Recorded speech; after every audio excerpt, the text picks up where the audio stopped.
COP is a planned failure.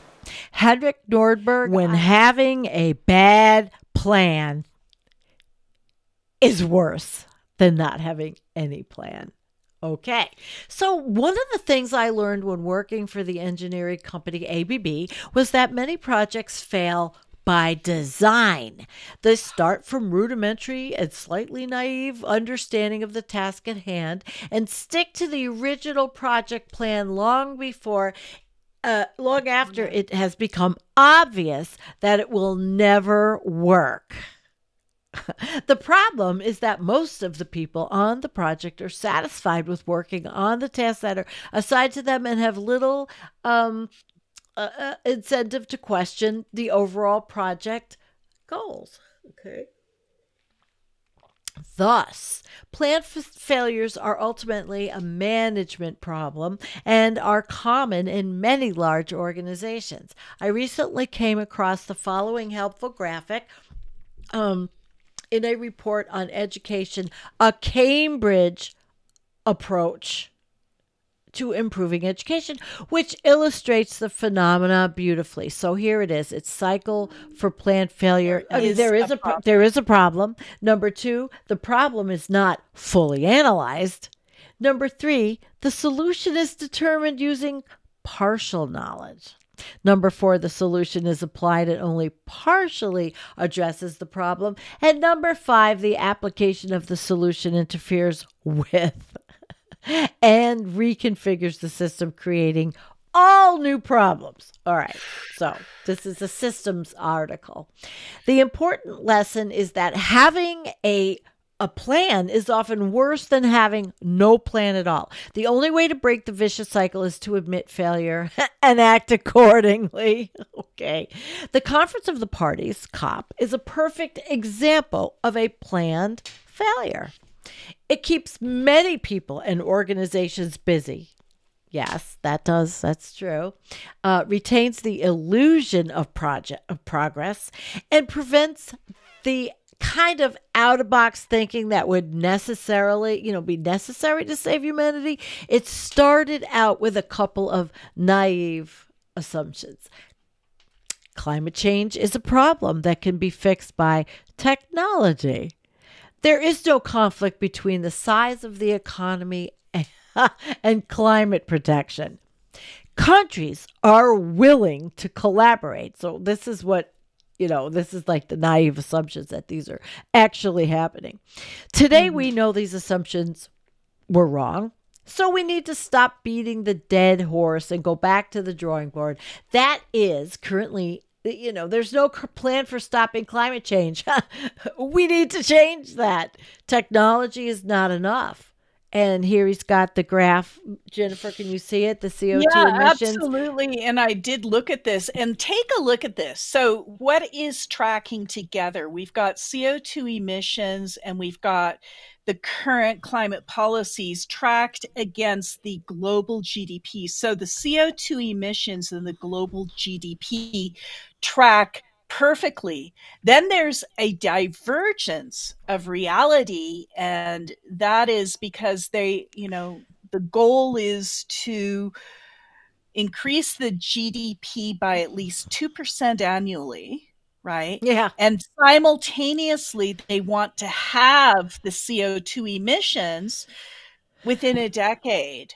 So there is a mental break right here. I mean, look at this. This is like a psychotic episode on steroids. Look at this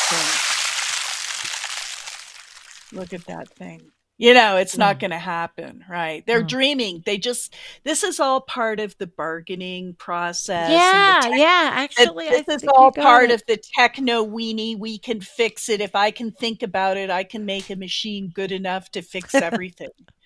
It's all part, honestly, Sandy, it's all part of the grieving process. It's all part of the 5 stages or 6, if you believe, in that's the hierarchy of needs. Yeah. Right? This is part of this graph pictorializes this bargaining. It really pictorializes techno-weenie bargaining. And it Techno-meme also hardware. and it also demonstrates how there's a psychotic episode happening at the consciousness of, mass Mm-hmm. consciousness of humanity as they begin to contend with this, Kind of. and they're going to have to. So, All right. do you want We good? well, can I Yep. You could do anything you want, honey. so okay. The plot above shows global carbon dioxide emissions, right? So you're showing that graph, right? And the global Yep. GDP. Since 1970 and the current climate policies, which is the dashed line. So dash line equal future, solid line equal has happened. When I show it in my climate lectures, the audience typically erupts in laughter.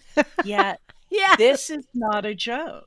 No. The G20 nations have agreed on a global growth target of at least 2%. Simultaneously, they want to halve the CO2 emissions within a decade. Okay. The idea is absurd. Strong decoupling does not work, as pointed out by an increasing number of researchers. How can we be sure that it does not work? Just think of the expected lifespan of most of our fossil infrastructure. Airplanes, cars, and ships are built to last 20 years or more, and power plants have an even longer lifespan. This means that most of the infrastructure that will be burning fossil fuels in 2030 is already in use today. Yep. Furthermore, since the world is currently running on fossil fuels and manufacturing wind turbines and photovoltaics requires energy, a massive expansion of renewables would initially lead to increased carbon emissions, right? The irony of this, the sad, tragic irony of this Mm. is Mm-mm-mm. inconceivable. Rapid reductions of carbon emissions can only be achieved by pulling the economic emergency brake. It does not take a PhD to understand that. No. Yeah? Nope. Of course, we need new technologies and renewable energies to create a sustainable world. However, they will not help us unless we are prepared to significantly reduce consumption. The thinking behind the current climate policies is that people will consume less as they get richer. Anyone who believes this has a pretty loose grip on reality. That is the fucking psychotic episode I'm talking about right there. Oh God. That's the problem. We're trying to believe two completely Oh opposite yeah. things Yep. at the same time You and got that. just like keep thinking about it until it becomes so. Make it so. Oh boy. Where's Mm. Jean-Luc Picard when you need him? Yeah. Right. Number one, make it so. Stop extracting fossil fuels. The idea that some new technology will eventually replace fossil fuels might have been inspired by the famous quote of the former Saudi oil minister Yamani that the Stone Age didn't end because we ran out of stones, and the age of oil won't end because we run out of Oh. oil. Unfortunately, the first part of the quote is entirely wrong, as the Stone Age never ended. Today, we are using more stone than The during the Stone Stone Age. Age, more copper and tin than during the Bronze Age, and more iron than during the Iron Age, in addition to enormous quantities of oil, gas, coal, and other non renewable resources. However, the second part of the quote might be true. The fossil fuel age will not end because we run out of oil, but because the exhaust gases will turn our planet into an unsurvivable hellscape. Got that right. So, this next graph is really pretty freaking cool because it talks about influences and things and events that happened in history and kind of correlates it against the Everybody see it. killing the Keeling graph, right? So this is Okay. the CO2 we all know and love, the Keeling graph of CO2 emissions since Mm-hmm. 1958, set up in Mauna Loa. There we go. Mauna Loa, Oh, Hawaii, right? Keeling, nice. Charles Keating in 1958 set up his little thing, started sucking Sample. uh, air from, sampled it on a daily basis because Mm-hmm. Mauna Loa is one of the most pure places on the planet, being that it's effectively in the middle of the Pacific Ocean, right? You Right. get a good reading there, or at least, hopefully you still do. But look at that. It's just like we've got all these events happen. The Paris Agreement, Greta happened. Greta's kind of an event into herself. And then look at this. It's 2.57 parts per million annually that's being added. I actually think it's a little bit more than that. But basically, the thing is on a curve, going up. So there we go. Jeez. The figure above shows the atmospheric concentrations of carbon dioxide in the atmosphere as measured by Scripps Institute of Oceanography. The data are publicly available, and anyone who has access to the internet and plotting program can reproduce this plot. I mean, Okay. basically, their point is this is not fake. I think No, that's the of blue course curve not. shows the weekly measurements with the oscillations corresponding to the breathing of the planet due to the shifting season. We are currently at roughly 420 parts per million, which is 50% higher than before the Industrial Revolution. Today, 1 out of 3 CO2 molecules in the atmosphere is anthropogenic, and the rate of increase is accelerating, as we said. When Professor Keeling began measuring carbon dioxide in 1958, the increase was roughly 0.85 parts per million per year. Today, the concentration is increasing 3 times faster, or by 2.57 parts per million. Nothing Mm. that we have done during the past 60 years, including the oil crisis of 1973 or the COVID-19 pandemic, has any impact on the rising Wow. trend. Wow. Mm. Yeah.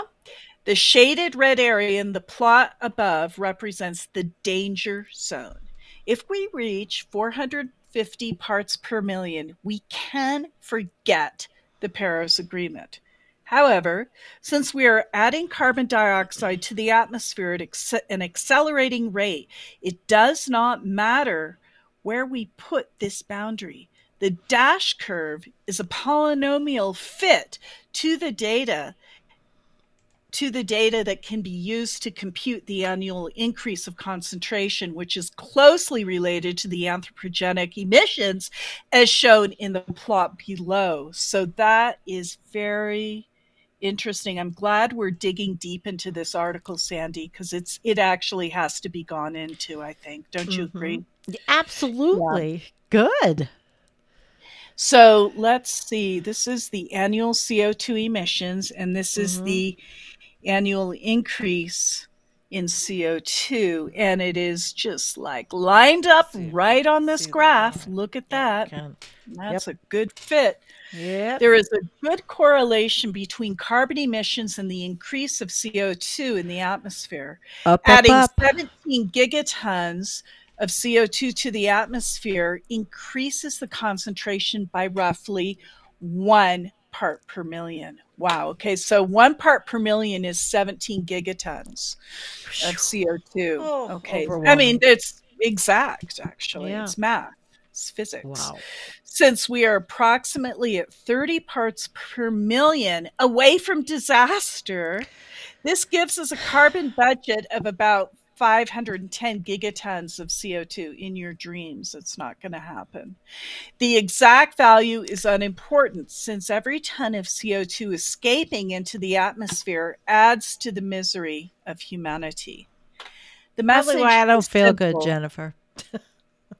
Yeah, I'm just kind of taken over the show, if y'all don't mind. No, I'm saying really, all of this information, information does affect us. And, we're going to have to bring in somebody and do another show on support because it's heavy. And Jennifer, go for it, hon. I'm fine. I feel compelled, so I'm going to drag you through the grittiness of it. Okay. So, guys, the message is simple. To prevent the CO2 concentration in the atmosphere from increasing, we need to stop extracting fossil fuels from the crust of the earth. Doing so will be difficult. Not doing so will be suicidal. Right? Wow. What COP misses? 30 years ago, the United States was the only global superpower. The Soviet Union had just collapsed, and the emissions from China were justly considered irrelevant. Unfortunately, the U.S. has also made its participation in COP dependent on one condition. The American way of life is not up for negotiation, period. The starting point of COP was that preventing climate change would not involve any tough choices. Good God. Geez. Have your cake and eat it too.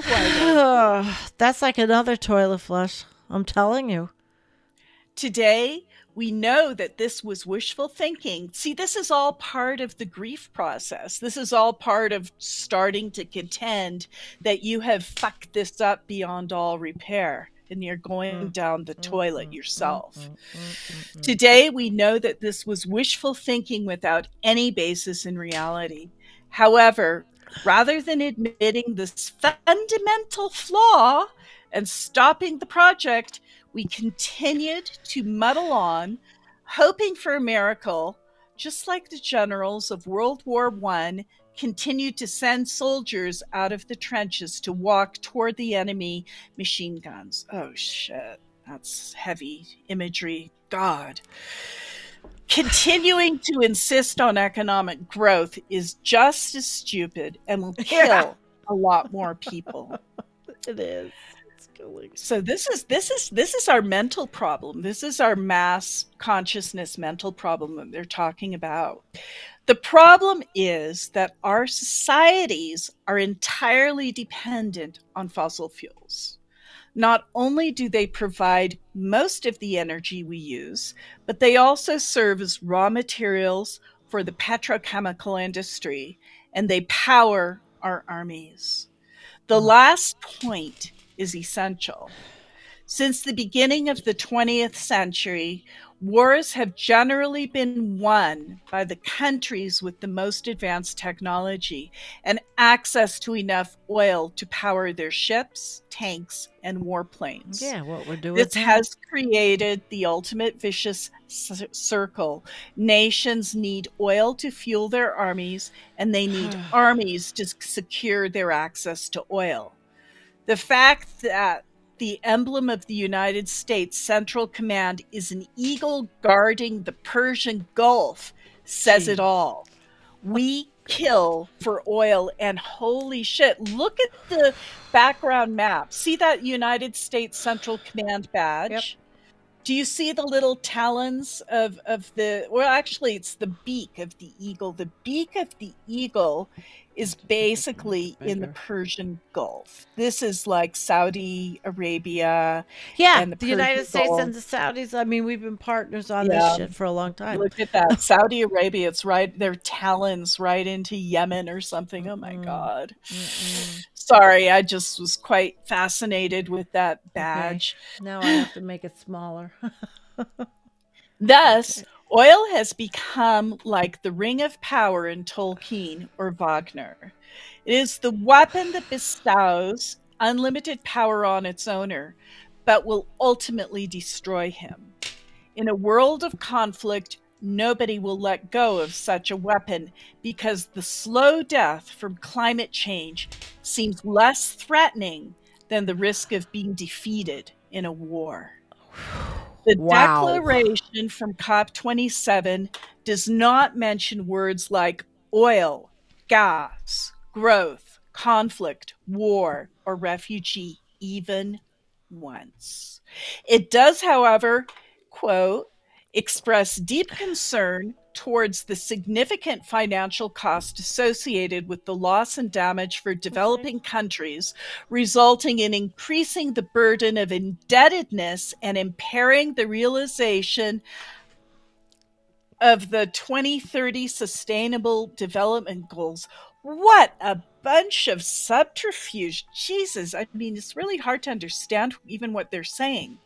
Considering that we're basically facing the apocalypse and global, extinction, that's a pretty strange and But this diffused way was to the say lost this. and damaged cop.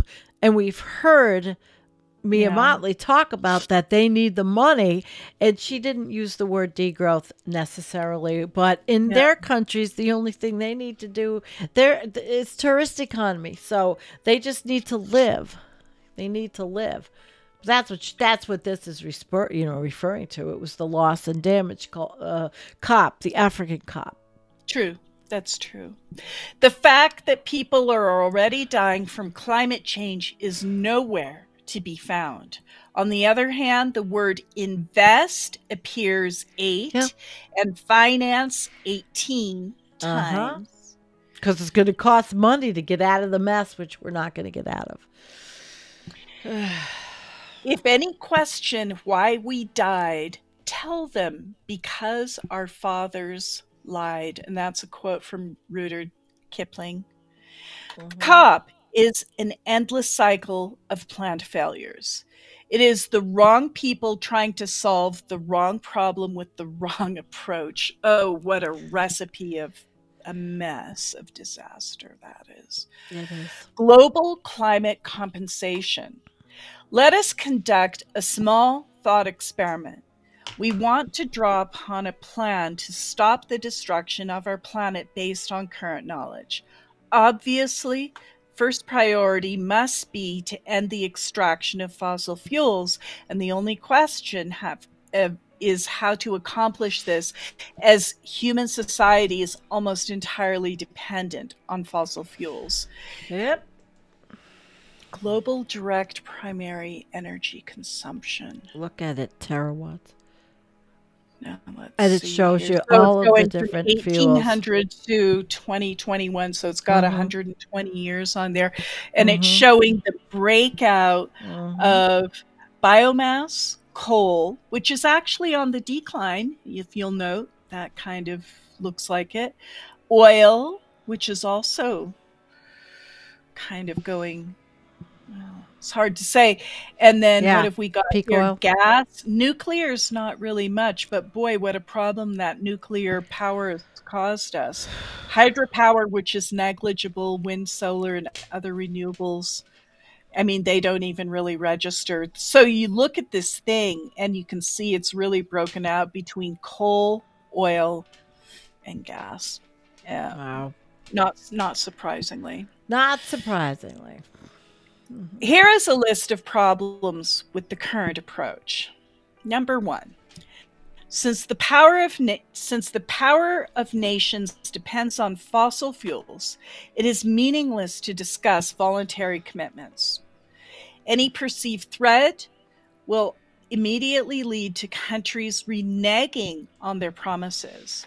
This is happening right now as Europe is firing up old coal-fired power plants to compensate for the lack of Russian gas. Oh my God. It's interesting. Number 2, as we do not know how fast we can reduce fossil fuel dependence, it makes little sense to specify reduction targets because they will always be wrong.